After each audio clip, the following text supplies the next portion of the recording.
Hello. Welcome to episode 5 or 4. I think it's 4. Wait. No, it's 5 of what if civilization started over. Now you may notice that we're in India, and that's because civilization is going to start in India today. But before we do that, I'm going to go back over here and I actually added some trade routes here. Um there's also water trade routes along the water. Oh, and another thing, this map does look different. That's because I decided to make the map like a smaller map instead of a bigger map. I just like it more. I don't know why, I just do. And I also changed the color of the Kalay country to be purple because I felt like it. And yeah, let's get back to India, where the first civilization will be starting right here. And also, yes, there's a land bridge here because in real life there was a land bridge when humans were alive like 10,000 years ago. And I know realistically this isn't 10,000 years ago. This is way more in the future than that. But I just feel like it. So there's going to be one here. Um this is the first country that like actually forms and will inspire other countries to form as well. But first thing we see this country do is quickly move up, capture all of this northern Sri Lankan area and continue to move down the island with most of this just being its people settling like in the island.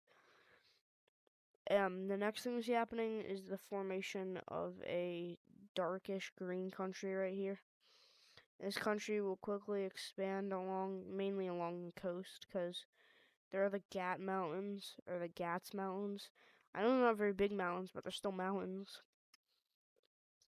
Um, anyway, so then this green country expands along the coast before it starts actually making like inland like settlements. Alright, I added the capitals anyway. This country will then claim the rest of Sri Lanka, and now it owns all of Sri Lanka because all of its people just settled the island and no one really wants to not be a part of them. So they just own the whole island now. Next, we see this Indian country start taking lots of land, like lots of land, even moving up to like this point, and they're now pretty huge.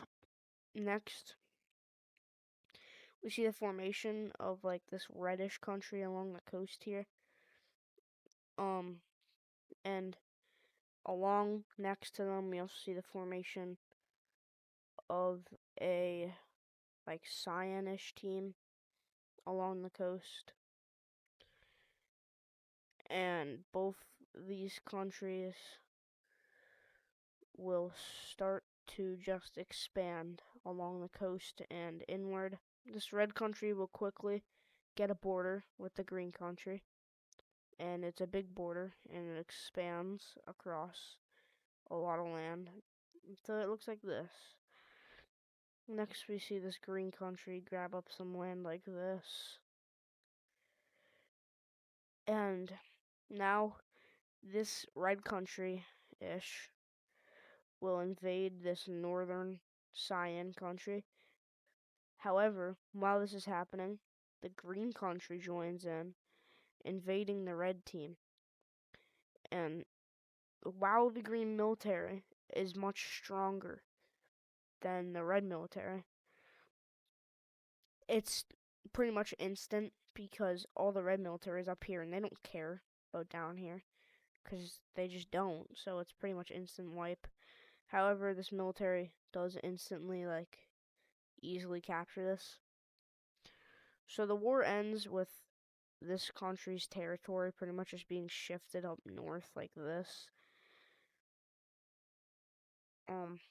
Yeah. Next, we see like a orangish country kind of form like right here. These are made mostly of combinations of green people and red people that don't want to be a part of either country, so they made their own country right here. And there's actually a lot of them because these countries are like enemies with growing tensions. This isn't anything. I'm just making the border look better. These two are like enemies with growing tensions, and not the whole population really wants to deal with that. So lots and lots of people will resort to moving to this orange country, which allows it to expand heavily. This orange country will continue to expand, and it even gains a border with the red country here. And it moves up.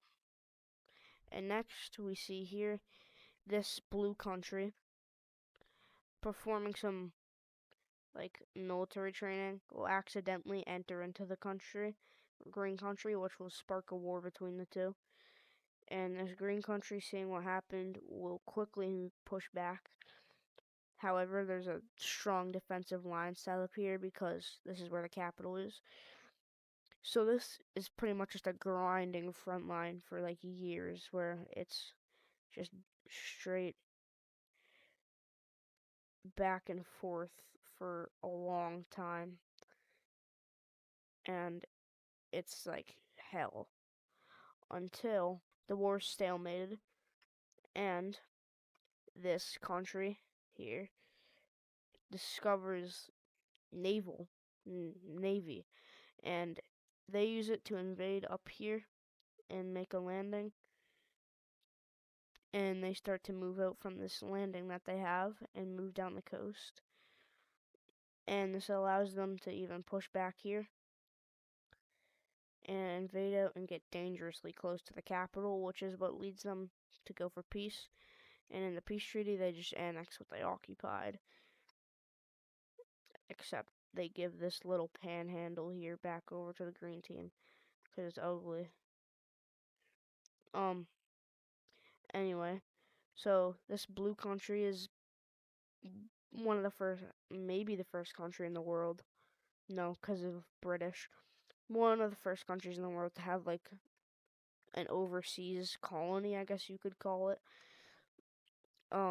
Anyway, next we see this orange country will continue their expansion even more because so much people are just moving to this country. And now, since there's so much people in this country, it's so overpopulated, it's gonna experience another split, with this split part moving all the way up here, forming this green country here along the coast and inland. Let me make this country a little bit brighter. I think that would be better. And this country quickly starts to expand as well. And these countries are both like immigrant countries of these two countries, which are originating from this country. So everything here is traced from the blue country. And that's all we're going to be seeing from India today, because that's just all that we're going to be seeing from India today. Now we're going to move on over here to Europe, where this country here is going to get pretty angry because if we look at the trade routes, they pretty much only have their capital in the trade route because no one else really wanted to build into their lands for some reason. Even though these trade routes run right through the Alps, they just don't care. They don't care. They don't want to build it for this. But they build it for this, probably because these countries are way more important than this country. But that just angers this country. So it decides that it's gonna demand everyone that they make trade routes for them. And everyone's like, no. So this country decides to invade into the brown country. I don't know why. I guess probably to like prove a point or something like that. But they quickly take control over this lake, cut off access to this major city over here, and capture all of this land that they encircled. They will then start to move up from down south here, and they will capture another major city. They will spear it out, capture this major city, and connect front lines, and they will start to near the capital, and they'll almost encircle it. And then they move out to encircle it, and they encircle it. And the point is proven that these people are just going to keep invading unless they build trade routes. But they're still not going to build trade routes. So eventually this capital is captured, and the rest of the country surrenders over and is fully annexed into this country. Now, this country is kind of okay now, because if you look at the trade routes, it still doesn't have much trade routes running through it, but it has a little more, which they're okay with. So they actually start building their own trade route. It takes a while, and it's much more sloppy than the other ones, which I'll indicate by having it just be a smaller size. And it goes from this city to this city to this city and links back up here. There. Now next, turning off the trade routes, we come down here to Iberia, where all the countries here will make a deal to completely divide up the entire peninsula. So let's look at the deal. So here's what the division of the peninsula actually looks like. And the next event, we're actually going to be staying here in the peninsula. If you remember last episode, I don't actually have the alliance layer on right now because I haven't added it yet because I forgot. But these countries are in an alliance, and since they're close, they decide to form like a union between these two countries. And let me just give me a second to find like a new color for them. Alright, I think this new country is good. I mean, new color is good. But this country is like a full union. It's ruled by both. There's 2 leaders, 2 capitals, and the land is still technically divided up, and it looks something like this, if I remember correctly.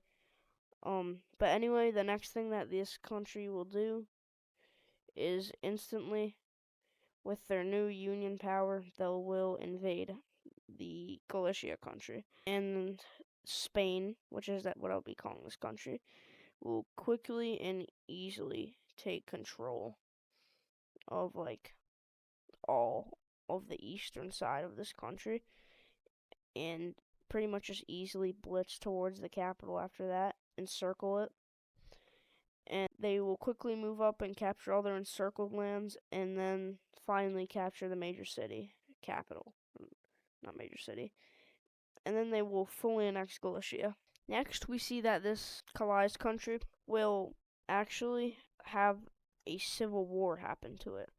Now, this civil war will break out in this city and a couple other cities along in the western region.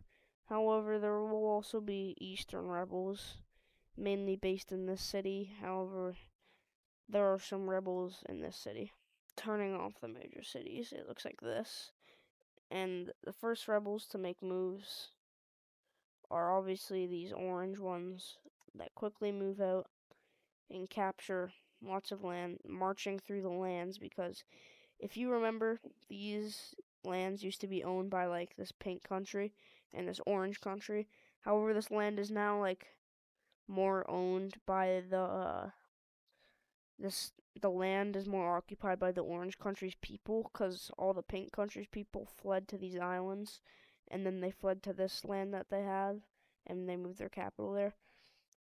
So this is pretty much all just orange people living in this area, which quickly pretty much gains some easy land and support. However, it slows down past here, where the population slows down. And over here in the east, I do not believe there was a major city. I don't believe there was a country here for these people. However, these are pretty much just a group of people that feel unrepresented in their country. So they decide to rebel away. And next, what happens in this rebellion is we see that this English claim breaks away and becomes independent England. Next, we see this pink country continues down, and they link up with their little exclave city, and they move down these borders, and some more rebels will pop up right here in these far eastern regions, as this country is just fully collapsing at this point. It's kind of just chaos and fighting everywhere. So they will finally decide for peace. Alright, and this is what the map is looking like after this rebellion happens. And this country is looking severely damaged.